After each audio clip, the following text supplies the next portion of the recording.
Right, urugendo tuganisha mu mpera z'umwaka tugeze mu kwezi kwa 9 tugana mu kwezi kwa 10 ni Mr Jean Ngugoni Tagmi TV ndetse na Iris Rwanda TV nkuko twabibabwiye ni collaboration y'ayo macano yombi ariko by'umwihariko iminsi iri imbere mugiye kubona Tagmi mu buryo mutari musanzwe mumenyereye amashusho studio nziza ya twagiye turakwakira bamwita buryohe. Habari gani?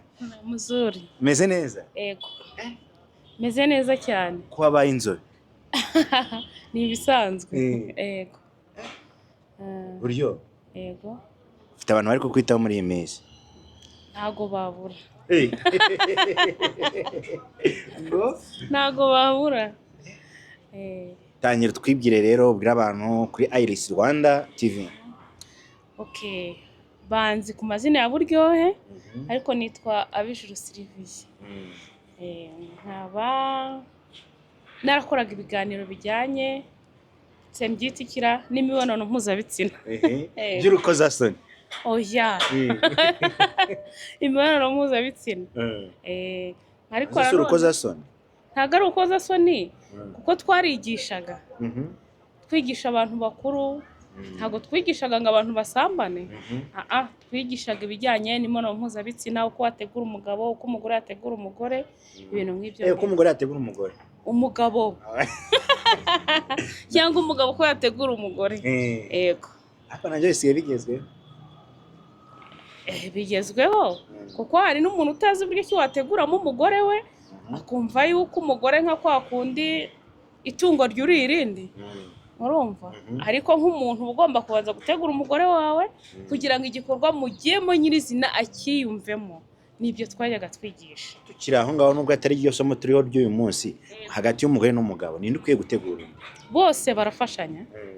Kuko bose ibyo bagiye gukora barabikeneye. Ari umugabo akeneye kwiyumvamo umugore n'umugore akeneye kwiyumvamo umugabo. Yes, mwabyumvise ni Buryohe nakiriye cyangwa se Abijuru Sylvie nkuko abyivugira. Amaze iminsi akora ibiganiro afite channel yitwa Abijuru Sylvie. Mujye mukore subscribe, like, share na comment ngo yitwaga. Oya, Abijuru Sylvie ni amazina yanjye. Channel yitwa Umuryoshyo TV. Umuryoshyo TV. Yego.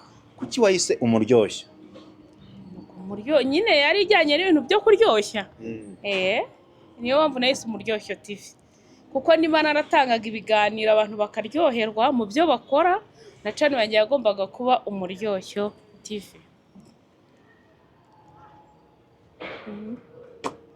Cyakoze narumiwe. Ubundi se bira bintu biraryoha cyane. Biraryoha cyane. Iyo ubikoze wumva ubishaka bikurimo neza biraryoha. Wabitangiye ryari kugira ngo ugane murandasi utangire ukine urugendo rwawe? Okay, ubundi ngiye ntago nari mbizi cyane, natangiye nkorana n'umugabo bita Umuhoza Honore cyangwa Vumbika. Niyo natangiye nkorera mpibiraka, arananyigisha ndanabimushimira. Ampa nyine fondation buryo kibikorwamo. Gusa nyine ngo hari ukuntu wigisha harya ngo ni ifi koga iki. Ubwo nanjye mpita mbizamo neza, numva ni ibintu nzi. Nanjye mfungura channel yanjye ndabikora kuko ndakeka imyaka 2 gutyo irashize nyine nkora ibyo biganiro. Mu rugendo rwawe Vumbika amaze kukwigisha cyangwa se arakuzanye muri game Vumbika mwakoranye mu rugendo rwawe na Vumbika? Okay, Vumbika twarakoranaga nk'umukozi we.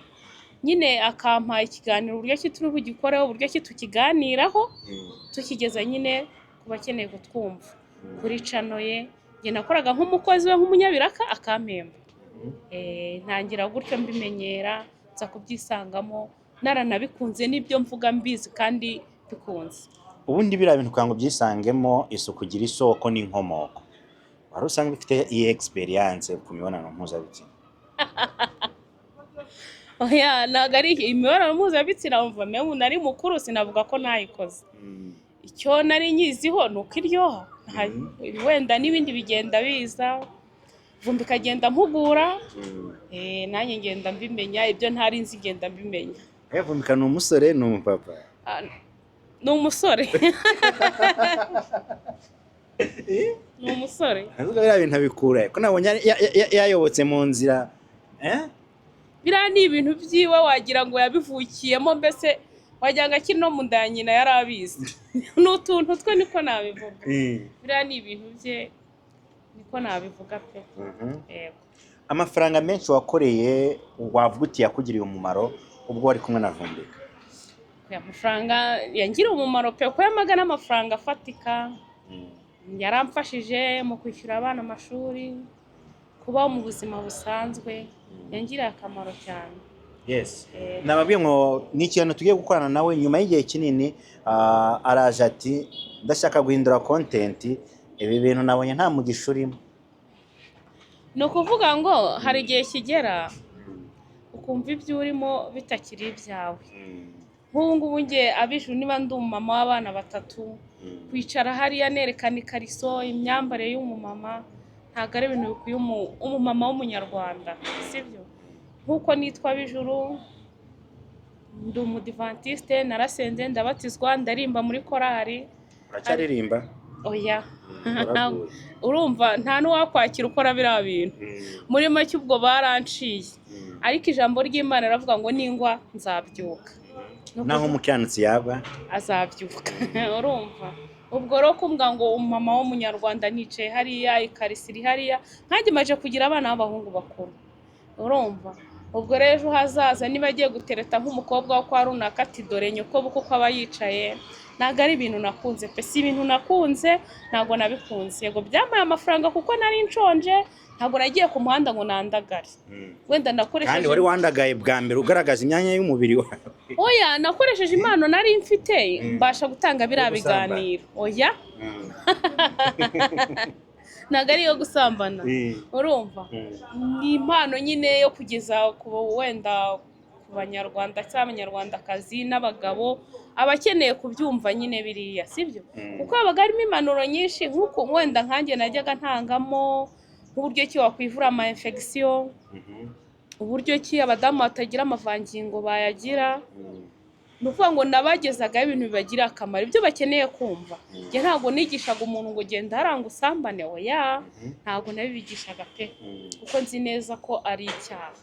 Ubwo rero niyo mpamvu nafashe umwanzuro ndavuga ngo ngomba guhindura, kuko ku Mana hari ibyo gukora byinshi, hari icyatunga umuntu utiriwe, kuko ijambo ry'Imana riravuga ngo imibiri yacu ni insengero z'Uwiteka. Ntabwo urusengero rw'Imana rwo kwirwa wandagaye kuriya uri umumama ikarisi iri hariya, oya, ntabwo nabikunze, ntabwo nabikunze. Umutima wanjye wanciriye urubanza, numva ko ngomba kubireka. Wandagaye bwa mbere wiyandarika ushira umubiri wawe hasi, umwana wawe abonye iriya video nta na rimwe yigeze ayibona ngo agire ikintu akubaza? Okay, njye wenda kubwo nyine nagerageje kubibahisha, ariko kuko ari bakuru ntabwo nshidikanya ko batabirebye. Barabirebye, birashoboka ko babirebye, ko bazi kujya ku ma YouTube, bazi gufata phone bakajya nyine ku mbuga nkoranyambaga. Birashoboka ko babirebye, ariko urumva ni igisebo ku mubyeyi. Kuko kubona umwana wabona uko nyine yambaye ikariso, abona hagati y'amaguru yiwe, ni igisebo ku mubyeyi pe. Ni igisebo, ni ikintu cy'igisebo, ni n'ikintu giteye ikimwaro. Urumva?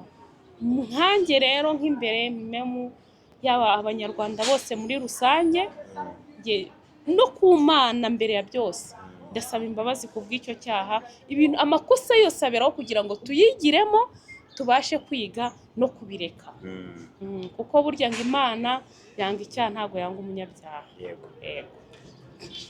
Igitekerezo n'icyemezo aho cyavuye kugira ngo buce mu gitondo uvuye ngo ibiganiro byose nakoze ngiye kubisiba, sinzongera no gutanga ibiganiro byerekeranye no kwiyandarika muri ubu buryo? Nibyo nkubwira ngo nyine ku mutima wanjye, niba narigeze gukorera Imana, ubwo bwose mu by'ukuri nimuye Imana nimika Satani muri make, ubwo niko nabivuga. Ntibikabe rero, ntibikabe, sibyo? Nta mpamvu yo kwimura Imana ngo wimike Satani, kuko biriya bintu dukora ni ugukorera Satani, ni ukumuha umwanya, sibyo? Ni ukumuha umwanya, nta cyiza nabibonyemo pe, nta nacyo. Mwamburo nafashe umwanzuro ndavuga nzi Imana, nigeze gukorera Imana, kandi nubwo nakoraga ibyo byose bibi, hari aho yagiraga ikirengagiza amafuti yanjye ikantabara, kandi kabinyereka mu nzira ko ikinyitayeho, ikinyibuka. Ubwo ibyo byose rero nibyo byampaye umwanzuro kuvuga ngo ndabiretse, sinzongera kubikora. Kansubira inyuma gatoya, ibiganiro nka biriya watanze cyangwa se watangaga abagabo bakabireba, abagore bakabireba, ntago ari inzira yo kuba yatuma abagabo bakumenyera bakaguhamagara babibonye kugira ngo be mwaryamanye? ibyo uvuze ni ukuri pe, kuko rero nimero zanjye za telefone barampamagaraga cyane cyane, akaba nahamagara buri kanya, ndashaka tuganire kuri iki, urumva nkumva we kubwo arashaka nyine tuganire ku bijyanye n'imibonano mpuzabitsina, undi arambwiye ngo mbwira ukuntu umudamu wanjye gutya na gutya ntakunda ibi, urumva umudamu wanjye ntakunda ko musoma, nyine ukumva ni bya biganiro byerekeza ku mibonano. Kuko nyine kigeze kuntungura, umuntu arampamagara ati duhurire aha naha, ngiye kumuransanga ni umwana ujya kungana n'abanjye, urumva narambwira ati ngiye naragukunze, nakunze ibiganiro utanga, numva ubwanjye umutima wanjye ucira urubanza, numva ndanamwaye, urumva ndavuga gute umwana ujya kungana n'abana, ngiye mfite abahungu 2 nibo bakuru, umukobwa niwe mutoya, ko niba mfite umuhungu w'imyaka, ngiye wenda nabyaye ndi muto pe, ko mfite umuhungu ugiye kuza imyaka 18. Uwo yarongora nari mu wa 5 segonderi. Ubwo ni ukuvuga ngo nk'umubyeyi nararebye ndavuga nti Imana, iki ni Imana ishatse kunyereka ko kugira ngo abana b'igihugu tubaho uburere ahubwo turi kubangiza. Niba umwana yarabashije ngana na mama we, wenda mama we akaba atabasha kumwe, njye ubwanjye yagiye arabona uko umumama ukuze ateye, uko umukobwa ukuze ateye, yumva arabyifuje. Umwana arambwira ati mbwira amafaranga yose ushaka ndyamane nawe. Ndambwira nti se yemwa ufite ubwenge, ufite imyaka ingahe? Numva ngana n'umwana wanjye. Ndambwira ngiye biriya biganiro mbitanga ku bantu bakuru kugira ngo babashe kwihugura, sibyo? Ntago mbigisha ngo mukore imibonano mpuzabitsina. Ngiye ntago naryamana n'umwana muto ungana nawe. Ndi umumama afite abana mu ngano. Iryo kosa niba waranabibonye, narigishije ntago nabakururiye ngo mujye mu busambanyi mukiri bato. Ariko nyewe nda nk'umumama ukuze nabashe kwikaruma, ariko hari uwayafata akangiza umwana w'igihugu. Ariko yaba ari nk'umupapa mukuru, ayo mafaranga ari kuyanyura. Oya, nanone si nkora biriya biganiro ngo nigurishe. Ntago nigurisha pe. Ntago nigurisha kuko wenda naratatiriyemo gake, ariko ndiyubaha. Kuko ubuzima bwanjye nicyo gishoro mfite. Ntago nyapfa kuryamana n'umuntu mbonye wese ngo kuko afite amafaranga. Abo muryamana uba warobanuye. Naba nanagukunze mu bwonko nabyishyizemo. Kuko njye nkunda gukora imibonano ndi buyikora indyohe, atari impamvu yuko ari ikiguzi. Sibyo? Ubwo rero icyo kintu cyonyine nkibona uwo mwana, naravuze nti ibi byaha ibintu turimo gukora, ntago nzi neza ko na Satani ugeze kuzimumenya atakwakira. Niyo mpamvu navuze nti Imana, urumva narahabye ndi impabe, ariko ngarutse imbere yawe, mbabarire ari abanyarwanda, ari ababyeyi, ari abapapa, ari abamama, bambabarire kuri biriya bintu nakoze. Kuko niba narabatijwe mu mazi menshi, hasoma ijambo ry'Imana, nicyo cyane kuvuga ngo ibyo ndimo ndarenga, ndi kurengera, ndi kugera kure cyane. Ubivuyemo ugiye gukora iki? Ibyo gukora ni byinshi. Guhugu turaziranye, mubwiye ngo mpibumbe 200 ngiye yaranshinga umutaka wa MTN, nabasha gutanga mu mayinite. MTN ejo yampembaye 70, ahubwo ntibufasha ya 50, 20 ndahahira abana. Mu mezi 4 naba narangije kukwishyura, sibyo? Nkabasha kubona icyo nkora gihesheje iki Imana icyubahiro, n'umuryango na societe nyarwanda, sibyo? Sylvia nari nzi kuririmba ndi umudive, urumva ni byinshi nakora, ariko ntiyandaritse muri karakagena. Mu bizanye na social media, ni iyihe nyigisho noneho nshyashya uri gutekerezaho ushobora gusapurayinga ku bantu? Nyigisho nshyashya ndumva wenda twashyiraho, hari filime zigisha zisanzwe umuntu yazishyiraho, hari uko kuririmbira Imana nk'uko nabikoze nabishyiraho, hari icyateza abanyarwanda imbere icyo nagishyiraho. Ni byinshi wakora washyiraho byateza abanyarwanda imbere, n'urubyiruko rurimo ruzamuka kurusha uko twabangizaga tubereka biriya biganiro. Njye ntekereza kenshi nubwo ari amafaranga mama muri gukorera, mama muri kwica n'abantu mu mutwe, nubwo muvuga ngo murabavura, mama ni no kubica mu mutwe. Ubivuze utari kugaragaza ko wambaye ubusa, wambaye ikariso, wambaye iki, utari kugaragaza imyanya y'indangabitsina yawe, ntabwo byakumvikana. Ni ukuvuga ngo abantu uko turemwe turatandukanye. Ntabwo navuga ngo twese imyumvire yacu ni kimwe. Ushobora gushyiraho ikiganiro wambaye, ntikirebwe nk'uko wagishyiraho wambaye ubusa, urakumva? Meme nkanjye abandebaga cyane ni igitsina gabo ariko akenshi babaga ari abanyamahanga urumva nyuma akakwandikira akubwira ngo nyohereza videwo wambaye ubusa ndaguha amafaranga ya nayo ariko njye sinigeze mbikora ntago nabikoze pe ngiye kwikwereka yawe njye yinyereke waba umbeshye ngiye kwikwereka wahaye umuntu uba hanze yinyereke pe mu makosa nakora mu makosa nubwo nzi ko ndi umunyabyaha oya ntago ndagera aho ngaho ntago ndageraho kwambara ubusa ngo mfotore ifoto yanjye nohereza abantu. Abijuru Sylvie cyangwa se Umuryoshyo TV uritegura kongera kubatizwa ukakira Yesu Kristo nk'umwami n'umukiza cyangwa byaranze? Oya ngomba kongera kubatizwa mu mazi menshi urumva nubwo nari naranyazwe nkongera nkakomorerwa. Wari waranyazwe urashaka? Ndashaka gukomorerwa. Kuririmba byari ingabire yanjye, gusenga byari ingabire yanjye. Bahaka nimba ko mu gitabo cyibuka. Nyibuka. Okay.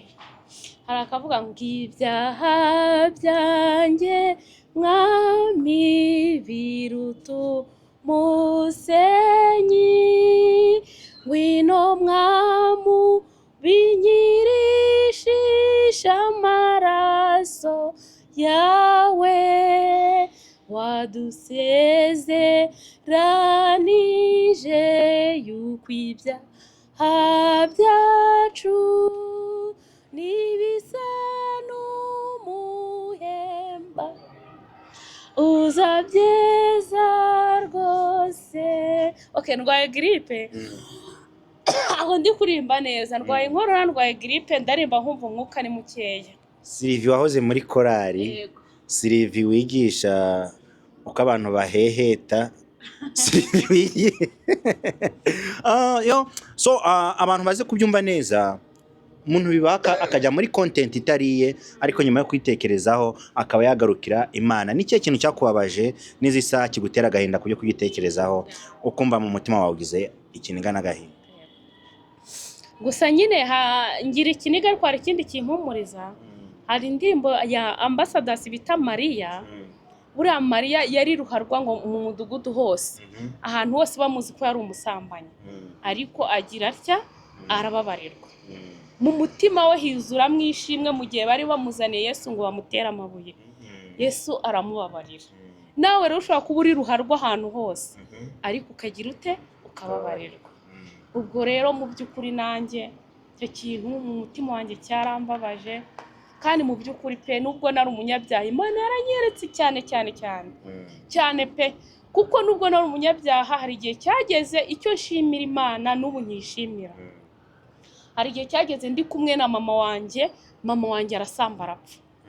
Mbona ko yapfuye bya bindi bita ngo gushungera, mpamagara imiryango. Urumva nubwo nari muto mpamagaye imiryango, ikintu cyambabaje naje guhamagara mukuru we. Mukuru we muhamagaye nti mama arapfuye, kandi mama yaranarwaye igihe kirekire ntiyigeze namusura pe, ariko abo hirya no hino inshuti abavandimwe baramusura. Muhamagara ambwira ati shaka umumama uri hafi ukuze agufashe gupfunyika mama wawe. Narapfukamye mbwira Imana nti Imana naraguhemukiye, naracumuye, nakoze byinshi, ariko uyu mwanya mama wanjye nakira ntago nzongera gusubira muri biriya bintu. Nzatanga ishimwe imbere y'iteraniro, ndetse nzabasha kujya imbere ya kamera nk'uku nguku ngushimira ko ayo mahirwe ari abanyarwanda bose mbabwire yuko Imana yangiriye neza. Icyo gihe Imana yakoze igitangaza, mama arakira pe, n'ubu aracyari muzima. Mu by'ukuri ibyo byose Imana arambwira ati reka nkwereke yuko nanjye nubwo uri umunyabyaha nkigukunze, nshobora kukumva. Ese urwo rukundo naronganye iki? Ishimwe wararitanze? Ishimwe nararitanze. Ntago navuga ko nasubiye gusengera mu badive, nagiye gusengera ahandi hatari mu badive. Nangize ngo ntuраritanga ngo urimo. Oya, rega amashimwe atangwa mu buryo butandukanye. Ni ukuvuga ngo hari ikintu ntajya nkunda cyane nanone. Nshobora gusanga umuntu uri ku muhanda muri aba basabiriza kandi mbona ko akwiye bwabufasha, nkabumuha kuko abukwiriye. Nkabwira Imana nti Imana uyakeneye gufashwa nk'uko wafashije umubyeyi wanjye. icyo gihe ryashimwe ubu ritanze. Yego. Tugana ku musozo, wenda turacyafite igihe kinini cyo kutuganiriza kuri Iris Rwanda ndetse na Tagmi TV. Ubutumwa twasoreza wahereza abanyarwanda batari bakeya bagukurikiye. Ni ukuvuga ngo hari ikintu Imana igukora kugira ngo wihane. Nagize gutya, wenda abambonye ku Muryoshyo TV cyangwa kuri Vumbika TV, nagaruka nanganaga, nari munini cyane. Igihe cyaje kugera noneho Imana inyereka yuko igiye kumpa igihano cya nyacyo. Ndagenda ndarwara, ngiye kwa muganga arambwira ngo urwaye diabete. Urumva iyo akubwiye ngo urwaye diabete ubuze ko ugiye gupfa. Byageze ndavuga indwara z'abakiresha. Ndavuga n'ubundi ngiye gupfa, njyaho ndiyakira, banshyira ku miti ndayinywa mu mezi 3. Ariko nkajya njya no gusenga, naratanyanye mu byumba by'amasengesho, nkasenga, Imana ikurinze kugendera mu kagare, ibintu byinshi cyane. Subiye kwa muganga ambwira ati nta diabete ukirwaye. Urukumva icyo nacyo ni igitangaza Imana yankoreye. Gusa wenda bijya n'ubundi burwayi bijya biza, ariko Imana yabashije kugira gute kundinda. Ubwo rero ubutumwa nahabanya, hari benshi njya mbona cyane cyane nk'iyo ndebye kuri izi mbuga nkoranyambaga, hari ibyo ndeba nanjye nkavuga nti aba nibo bagiye gutuma Imana irimbura isi, kandi yarigezeho abantu bayikunze. Nawe wari uyirimbuye. Nanjye nari nyirimbuye. Cyo nabasaba, urumva ari ibintu byinshi bikorerwaho bitari byiza pe. Ugasanga abantu hariho benshi bacyambara ubusa, kimwe nk'uko nanjye hari abagifite amashusho yanjye batarasiba. Cyane cyane mbwira na Vumbika niba ari kunyumva, amashusho yanjye ayasibe. Ayasibe pe. Ayasibe. N'undi wese waba yafite ayasibe, kuko kuba yafite muri nge ntacyo bimbwiye, kuko sinkiri wa wundi bari bazi. Nahuye na Messi. Urumva handi mwari muzi, narahimutse ubundi mushya. Urumva ubwo rero icyo nabwira bagerageze bashyiremo, kera baravugaga ngo abanyarwandakazi tugira umuco, tugira uburere, ariko ndabona atari ko bikimeze. Yego wenda turi gutera imbere, ariko sinibwira ko gutera imbere ari ukujya ari ukambara ubusa. Icyo nabasaba, yego bari gukorera amafaranga, buri wese afite uko ashakamwe amafaranga ku giti cye, ariko birengera, bibuke ko bari mu Rwanda, bibuke ko bazavamo ababyeyi, bibuke ko hari abana b'igihugu barimo bangiza mu mutwe. Bagerageze bashyiremo no kwiyubaha, bashyiremo indangagaciro. Yego. Tugushimiye cyane mwebwe muduteze amatwi cyangwa se mudukurikiye kuri Iris Rwanda TV. Genda ukore subscribe, like, share na comment. Turi kumwe na Centre Pastoral Notre Dame de Fatima, nk'abafatanyabikorwa bakuru baherereye mu mujyi rwagati wa Musanze, imbere ya stade ubworoherane uzamuka mu Kinigi. Bafite amajardin meza yo gukoreramo ubukwe, bafite amasare yo gukoreramo ubukwe, buri kimwe cyose. Bafite restaurant bar, buje bar nziza yitwa Snacks Bar, muhagere rwose barabakira neza. Dufite Lipia restaurant, mwanya niho ngiye gukatira ngiye kurya, ubundi mbeyo mpaze meze fresh, meze neza. Twabafungura studio yitwa Tagmi TV, aho mugiye kujya mubona amashusho y'ikoranabuhanga mu buryo buri virtual studio cyangwa se mu buryo butari busanzwe bumenyerewe bukoreshwa mu Rwanda. Ndumva ari ibyo. Wakoze cyane. Nawe mwakoze kubuye mwanya mu mpaye, kandi w'agaciro mu buzima bwanjye. Imana ibahe umugisha. Uraruhutse cyane pe. Wakoze. Yego.